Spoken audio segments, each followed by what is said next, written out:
Hello student, आप सभी का राजन एकेडमी क्लासेज में एक बार फिर से स्वागत है। तो आज की इस वीडियो लेक्चर में हम लोग कक्षा 8 के गणित अध्याय 2 का, जिसका नाम है एक चर वाले रैखिक समीकरण का प्रश्नावली 2.2 का प्रश्न संख्या 1 से 5 तक के क्वेश्चन को आज हम लोग सॉल्व करेंगे। तो चलिए इसमें देखिए पहला नंबर क्वेश्चन क्या है। 1 से 5 तक के क्वेश्चन को इसमें हम लोग सॉल्व करना है।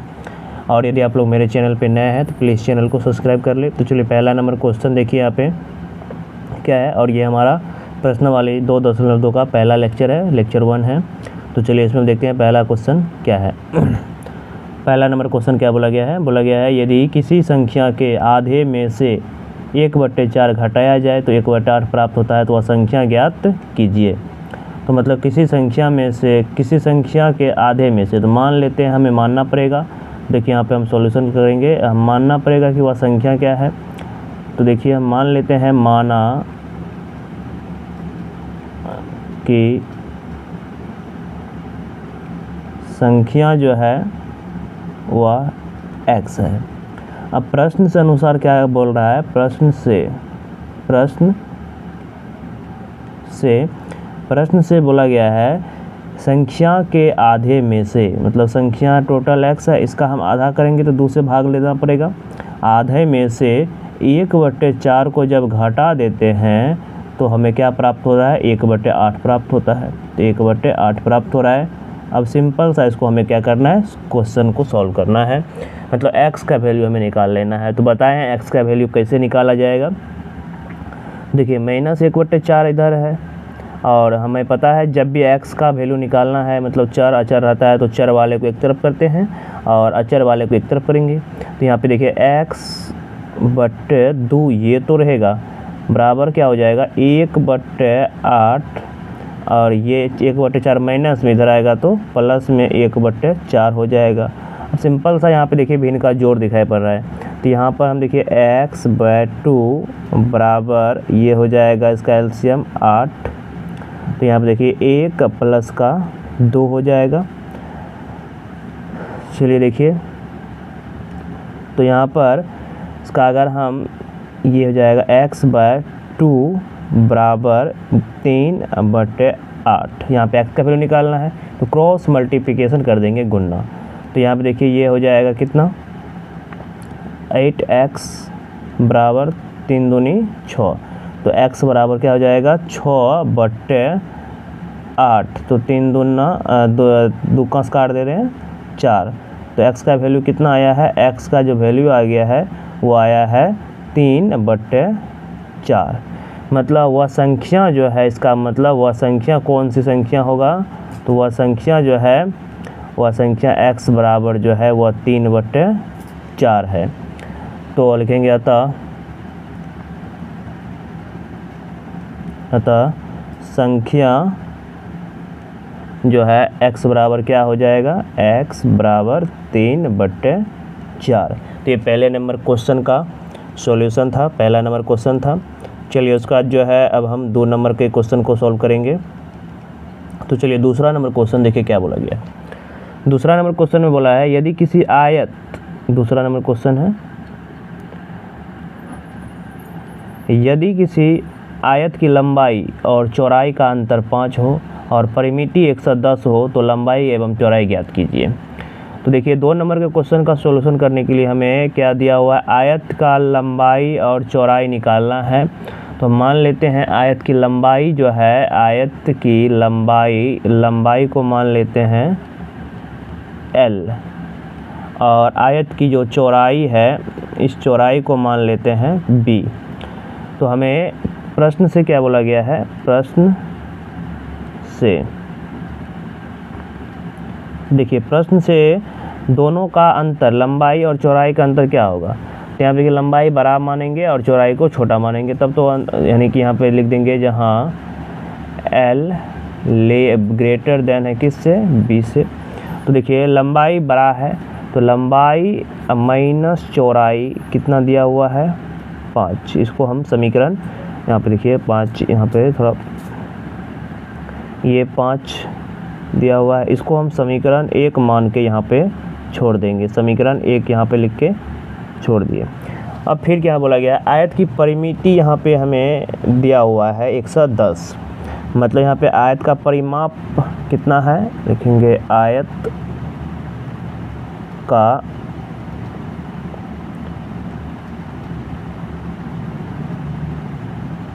परिमाप ये हमें दे दिया है 110 मीटर, हमें ये दिया हुआ है, आयत का परिमाप 110 मीटर दिया हुआ है। अब यहाँ पे लेकिन आयत का परिमाप का फार्मूला हमें पता है, क्योंकि देखिए आयत जो होता है कुछ इस तरह से होता है। यहाँ पे देखिए हम अगर आयत आपको लोग को बना के दिखा दें तो आयत जो होता है ये इस तरह का होता है, यानी कि इसमें लंबाई भी होती है और चौड़ाई भी होती है।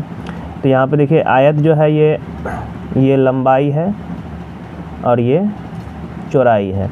तो आयत का जो परिमाप होता है, ये आयत का जो परिमाप होता है, इस आयत का परिमाप होता है 2 इंटू लंबाई प्लस चौड़ाई होता है आयत का परिमाप। तो 2 यहाँ पे आयत का परिमाप हो जाएगा 2 इंटू लंबाई प्लस चौड़ाई बराबर है 110 के।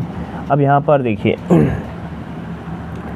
तो यहाँ पे देखिए 2 से कट जाएगा, यहाँ पे L प्लस B का वैल्यू हम यहाँ से निकाल सकते हैं आसानी से। L प्लस B क्या हो जाएगा, तो ये हो जाएगा L प्लस B बराबर हो जाएगा 110, दुगुना में इधर आएगा तो भाग में 55 ये हो जाएगा, ठीक है 55 ये हो गया। तो कहने का मतलब यहाँ से L प्लस B का जो वैल्यू यहाँ पे आया है, ये L प्लस B बराबर आया है 55। इसको हम समीकरण सेकेंड मानेंगे, इसको हम समीकरण सेकेंड मानेंगे। अब क्या कर देंगे, यहाँ पे समीकरण फर्स्ट और सेकेंड दोनों को हम ऐड कर देंगे, जो कि समीकरण फर्स्ट क्या माने थे, जबकि हम समीकरण फर्स्ट जो है यहाँ पे समीकरण फर्स्ट माने थे L माइनस B बराबर जो है यहाँ पे लिखेंगे, लिखना पड़ेगा समीकरण फर्स्ट जोड़ सेकेंड। तो समीकरण फर्स्ट L माइनस B बराबर 5 माने हैं, समीकरण सेकेंड क्या है L प्लस B बराबर में 55 है। तो यहाँ से हम दोनों को ऐड करेंगे, तो देखिए यहाँ पे ऐड हो जाएगा तो एक L क्या हो जाएगा, 2L हो जाएगा। यहाँ कि यहाँ पे एक B प्लस में है एक B माइनस में है, तो ये तो कैंसिल हो जाएगा। और यहाँ पे क्या होगा 55 5 60 हो जाएगा। तो यहाँ से L का वैल्यू कितना हो जाएगा 60/2 हो जाएगा, 2 से कैंसिल हो जाएगा तो 30। तो L का वैल्यू कितना आ गया, L का वैल्यू जो आ गया है ये 30 हो गया। इसका मतलब लंबाई हमें पता चल गया है कितना आया है 30 मीटर, सेंटीमीटर में है तो सेंटीमीटर में आ गया है। अब अगर हम L का वैल्यू जो है समीकरण फर्स्ट में रख देते हैं तो हमें B का वैल्यू भी आ जाएगा। तो अब यहाँ से लिखेंगे समीकरण 1 से, समीकरण 1 से, समीकरण 1 से, समीकरण 1 क्या है L माइनस B बराबर में 5 है। तो L का वैल्यू हमें पता है 30 आया है ना, L का वैल्यू जो है ये हमें यहाँ पे L का वैल्यू जो आया है, यहाँ पे थोड़ा सा मिस्टेक हो गया है,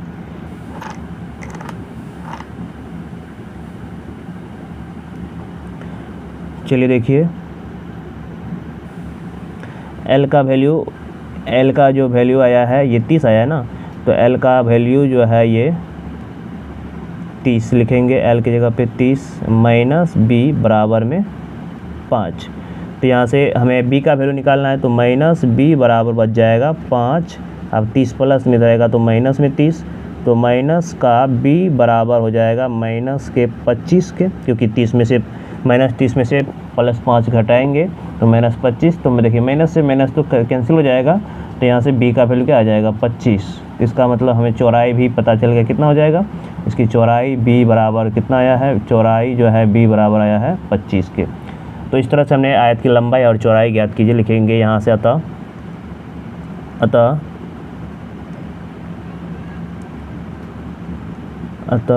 आयत की लंबाई L बराबर कितना आया है 30 सेंटीमीटर और चौड़ाई आया है 25 सेंटीमीटर। ये हमारा राइट आंसर हो जाएगा। L जो है 30 सेंटीमीटर और ये आया है 25 मीटर में है ना, यहाँ पे चलो सॉरी यहाँ पे ये मीटर में दिया गया है, तो मीटर में लिखेंगे, मीटर में है। तो चलिए उसका अगला 3 नंबर के क्वेश्चन को देखते हैं। 3 नंबर का क्वेश्चन क्या है, तीसरा नंबर क्वेश्चन देखिए क्या बोला गया है। बोला है चीनी के मूल्य में 25% की वृद्धि होने पर 1 किलोग्राम चीनी का मूल्य 32 रुपया है, तो प्रारंभ में चीनी का मूल्य कितना था। देखिए, अगर चीनी का मूल्य कुछ भी शुरुआत में कुछ भी है, लेकिन उसमें जब 25% की वृद्धि हो गई है, तो अब वही चीनी जो है हमें मिल रहा है कितना रुपया में, 32 रुपया में मिल रहा है। तो मान लेते हैं शुरुआत में चीनी का जो मूल्य था, लिखेंगे शुरू में, यहाँ पे देखिए सॉल्यूशन 3 नंबर के क्वेश्चन का सॉल्यूशन करेंगे। शुरुआत में या प्रारंभिक में या आरंभ में चीनी का मूल्य बराबर x रुपया। ठीक है, तो अब देखिए यहाँ पे प्रश्न से क्या बोला गया है। प्रश्न से हमें ये बोला गया है कि जब चीनी के मूल्य में x% की वृद्धि होगी, पहले x था, अब x में x का 25% का क्या हो गया, वृद्धि हो गया, तो अब वो चीनी कितना रुपये मिल रहा है, 32 रुपया में हमें मिल रहा है। ठीक है, तो 32 रुपया में जब मिल रहा है, तो यहाँ पे देखिए इसको लिख सकते हैं x प्लस x 25% निकालेंगे तो 25/100 हो जाएगा, 1% हटाएंगे बराबर में 32 के। ठीक है, और यहाँ पे देखिए इसको सॉल्व कर सकते हैं, 25 चौके 100, तो यहाँ पे देखिए ये हो जाएगा x प्लस x/4 बराबर में 32 के। चलिए आगे इसको सॉल्व करते हैं। अब देखिए यहाँ पे x का वैल्यू हम पहले निकाल लेते हैं, क्योंकि x जो है चीनी का मूल्य है, तो x का वैल्यू निकाल लेंगे। पर शुरुआत में चीनी का मूल्य क्या था,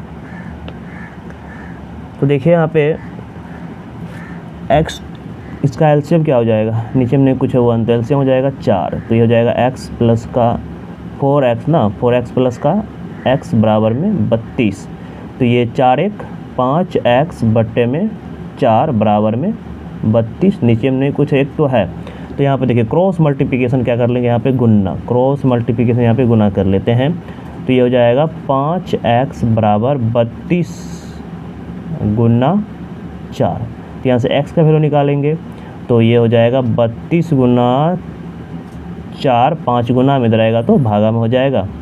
तो यहाँ पे देखिए इसको थोड़ा सा और सॉल्व कर लेते हैं, तो x का वैल्यू आ जाएगा, तो x का वैल्यू, तो ये x बराबर हो जाएगा, देखिए 4 दूनी 8 और 4 तिया 12, 128/5, और जब इसको हम 5 से डिवाइड करेंगे तो 5 25, 5 दूना 10, 5 25, 6 5 30, मतलब शुरुआत में जो चीनी का मूल्य था वह कितना था, शुरुआत में चीनी का मूल्य था 25.6 रुपया। लिखेंगे अतः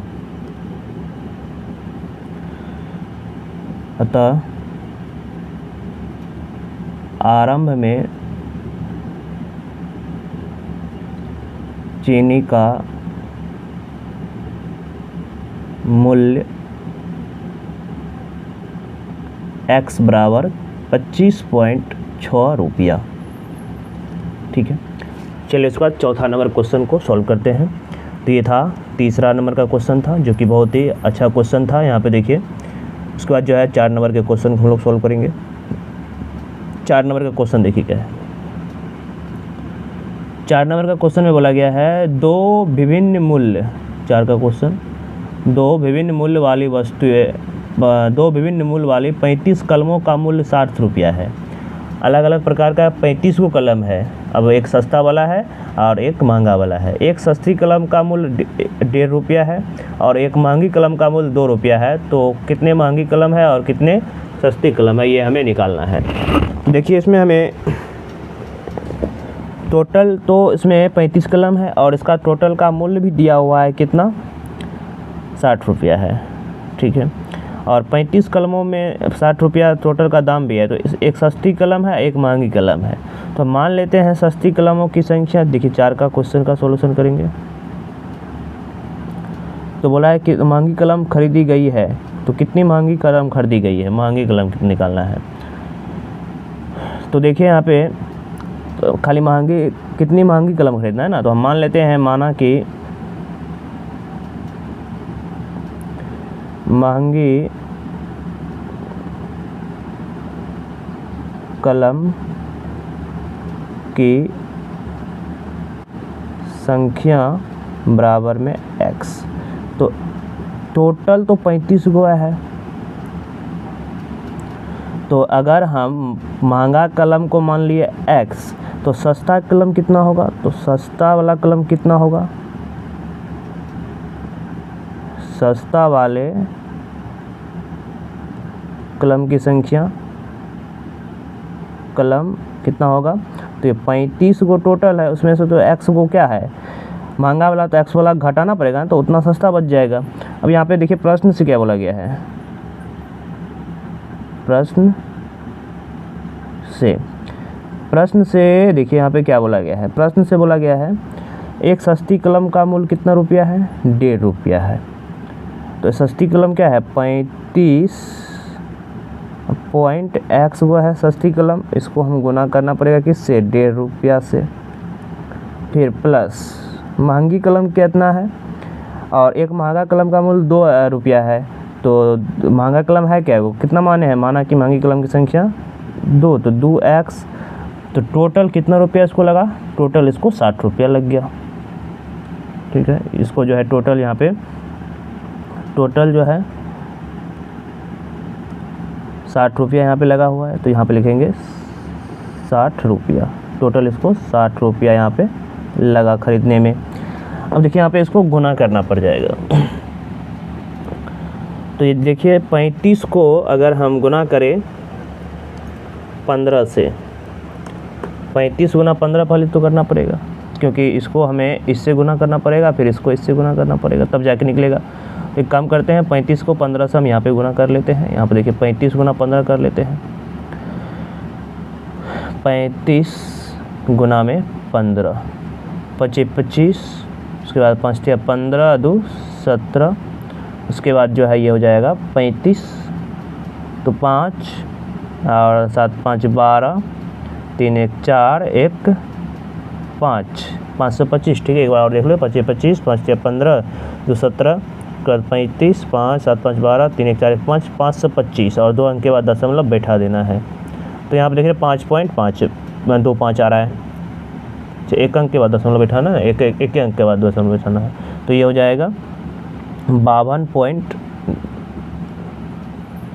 इसको जब गुना करेंगे तो ये हो गया 52.5, और माइनस में 1.5x प्लस में 2x बराबर में ये हो जाएगा किसके? 60 के। तो यहाँ पे देखिए 2x में से 1.5 0.5x बचेगा, 0.5x बचा।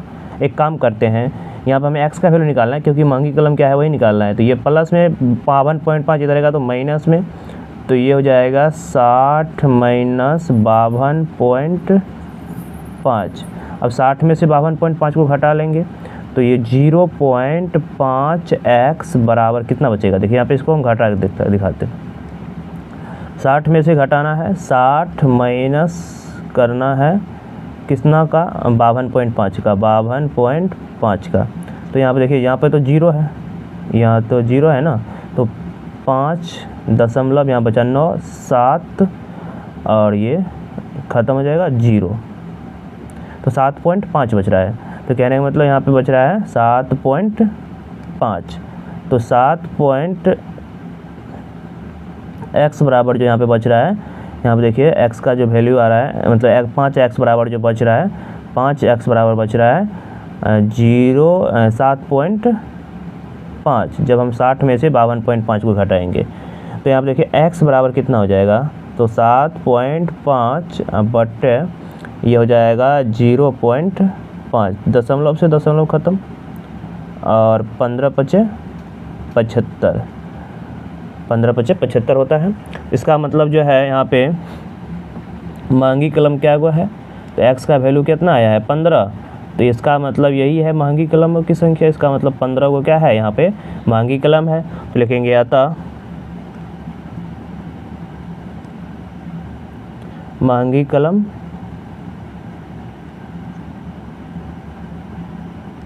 की संख्या x बराबर कितना हो जाएगा? 15।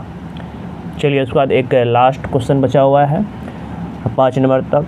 इसमें 5 नंबर तक के क्वेश्चन को सॉल्व करेंगे, नहीं तो वीडियो बहुत ही लंबा हो जाएगा। और यदि आप लोगों को वीडियो अच्छा लग रहा है तो वीडियो को प्लीज़ लाइक एंड सब्सक्राइब करें। चलिए उसके बाद 5 नंबर का क्वेश्चन देखिए। 5 नंबर का क्वेश्चन देखिए, यहाँ पे क्या बोला गया, एक त्रिभुज के तीनों कोण 2:3:5 में है तो उनके तीनों कोणों का मान ज्ञात कीजिए। जब भी अगर त्रिभुज के कोण अनुपात में दिया रहे तो बहुत आसान है बनाना। तो मान लेंगे, माना कि देखिए यहाँ पे त्रिभुज है ना, तो यहाँ पे देखिए त्रिभुज है, यानी कि ये त्रिभुज है, यहाँ पे ये देखिए त्रिभुज है।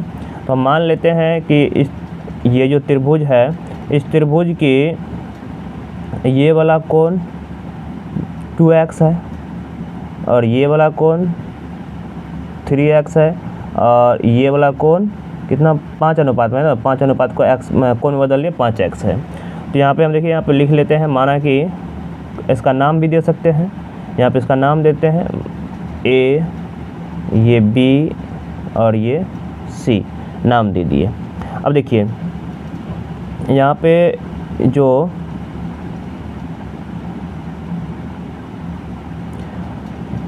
त्रिभुज बन रहा है, तो इस त्रिभुज के हमें पता है त्रिभुज के तीनों कोणों का, पहले तो हम मान लिख लेते हैं कि यहाँ पे कौन कौन जिसको इसको हम माने हैं, माना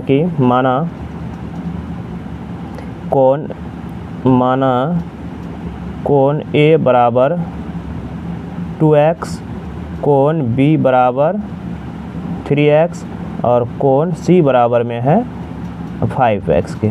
ठीक है, तो हमें पता है त्रिभुज के तीनों कोणों का योगफल कितना होता है, तो 180 डिग्री होता है। लिखेंगे त्रिभुज के तीनों कोण बराबर होता है 180 डिग्री के, यानी कि कोण A प्लस कोण B प्लस कोण C बराबर होगा 180 डिग्री के। तो यहाँ से हमें कोण A और B और C निकालना है, तीनों कोण निकालना है। तो A तो हमें पता है, कोण A कितना है, कोण A दे दिया है यहाँ पर 2x plus 3x plus 5x, ये बराबर है 180 डिग्री के। तो सभी x को जोड़ देंगे, 3 2 5 5 5 10x हो जाएगा ना, तो 10x बराबर हो गया 180 डिग्री के। तो यहाँ से x का वैल्यू निकाल लेते हैं, तो 180 बटे कितना जाएगा 10 18 बार में ये कैंसिल हो जाएगा। तो यहाँ से x का वैल्यू कितना हो जाएगा 18। तो यहाँ से x का वैल्यू हमने निकाल लिया। अब हमें प्रत्येक कोण का वैल्यू निकालना है। यहाँ से तो हमने x का तो वैल्यू निकाल लिए, तो x का वैल्यू निकाल लेने के बाद अब हमें प्रत्येक कोण का वैल्यू निकालना है। तो देखिए हम कोण A क्या माने थे, तो कोण A है, कोण A को हम लोग जो है माने हैं, कोण A को माने हैं 2x। तो यहाँ पे x का वैल्यू रख देंगे, तो 2 गुना 18 कितना हो जाएगा 18 दूनी 36 हो जाएगा।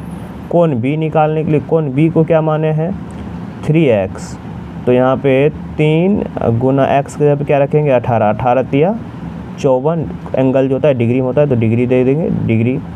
उसी तरह से फिर कोण C क्या माने हैं 5x, तो ये हो जाएगा 5 गुना 18, तो 18 पंचे 90 डिग्री, यानी कि कोण A जो आएगा, कोण A आ गया कितना डिग्री 36 डिग्री, कोण B 54 डिग्री और कोण C 90 डिग्री। इसमें हम 5 नंबर तक के क्वेश्चन को सॉल्व कर लिए हैं।